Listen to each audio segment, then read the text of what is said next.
жасап, қаншама ертегілерді оқып таныстық. Сол ертегілерді есімізге түсірейік. Мәселен, бірінші қандай Қаратай,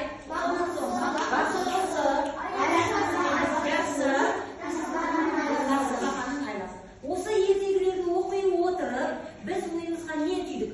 Автор не айтты? Мәселен, Қаратай ертегісінде қандай кейіпкерлер бар? Қаратай. Жақсы. Ол жерде автор өзінің бауырларына адал бол, қамқор бол деп. Жақсы. Сол жерде қай жерде байқадың? Бауырларына адал бол дегенді. Ол өзінің бауырын құдыққа тастап, бір сұлу қызды өзіне алып келді. Жақсы. Сол сюжетті, яғни бауырына адал бол, туған туысына қамқоршы бол деген мақсатпен ертегіні оқып таныстық. Жақсы. Келесі қандай ертегі? Айбарша су. Ол Айбарша су ертегісінде қандай кейіпкерлер бар? Қандай? Күмбезхан, Айбарша су және. Жақсы. Ал неге Күмбезхан? Неге Күмбезхан ол? Неге? Кішкентай кезінен бастап күлмеген. Күлмеген. Жақсы. А неге Өлмесхан? Өйткені ол бір кісіге барып, Күмбезхан өз ұлына сол кісіге барып ат қойғызған. Күмбезхан деген ол ешқашан өзінде тұрады және ол өлмейтін адам. Жақсы. Ал енді осы ертегіні оқи отырып, не түсінді, не білді? Автор не айтқысы келді? Ана біреуден ұрлама. Біреудің затын ұрлама, ұрғышы болма деп бізге автор ақыл үйретеді. Жақсы. Келесі Тасбақаның айласы. Ол ертегіде қандай кейіпкер бар? Камила? Түлкі, қасқыр, бүркіт, тасбақа. Жақсы. Автор не айтқысы келеді? Сол тасбақа жануарлар, жануарлар. Автор айтқысы келеді. Бір-бірімен дос болыңдар және бір-біріне адал болыңдар. Адал болыңдар, дос болыңдар дейді. Сосын жәндегі ол түлкі сияқты айдалып жүре бермейді. Түлкі сияқты, яғни алдама дейді. Бізде түлкі жануары қандай жануар? Яғни қу, айлап келген жануар. Ондай сияқты қу болмаңдар дейді. Жақсы. Ал енді балалар, бүгін біз әрі қарай тағы бір ертегімен танысамыз.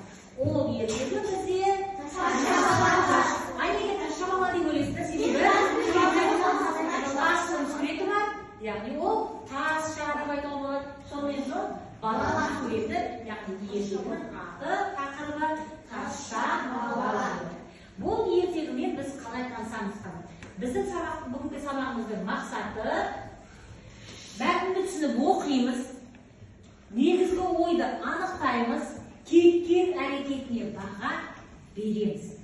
Ал алдымен барлықтарымыз QR-код арқылы соткамызды аламыз, жүктеп аламыз, мәтін не туралы кәні барлығы ортамызға ой саламыз.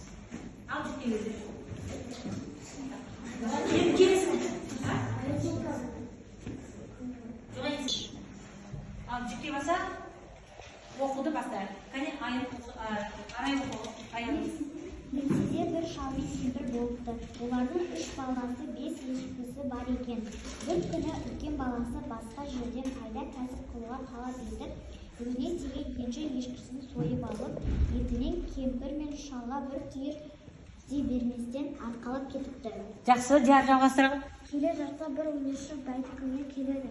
Бұл байға өнер үйренуге ол жігіт жалданыпты. Өнерші байбек қатып жалғыз адам екен. Ол жалдаған жігітті бір сандыққа салып қойып ашты. Жақсы, Айша жалғастырып. Үйінде қалған ортаншы баласы бұл да өнер үйренбекке талап етіп, ол да ағасының кеткен жолымен кетіп, ол да өнерші байға келіп жалданыпты. Жақсы, Алимхан жалғастырып. Өнерші бай оны да ағасынша аштан өлтіріпті.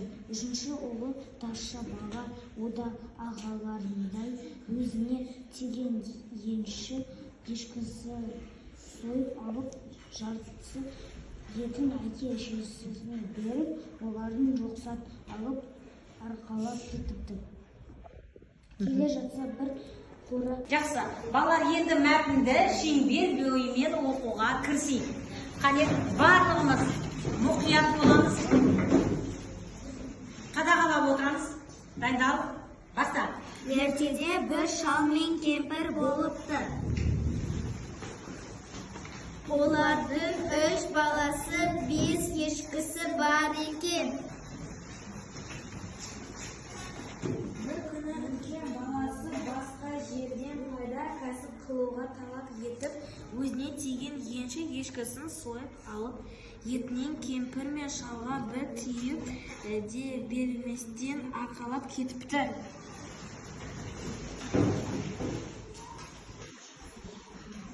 Kechasi bir dunyoshi baytekin keldi.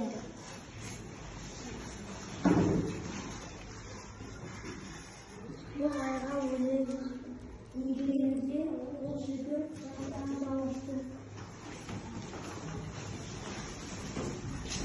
Ünіші бай қатты жауыз адам екен. Ол жалданаған жігітті бір сандыққа салып қойып, аштан кетіріп өлтіріпті.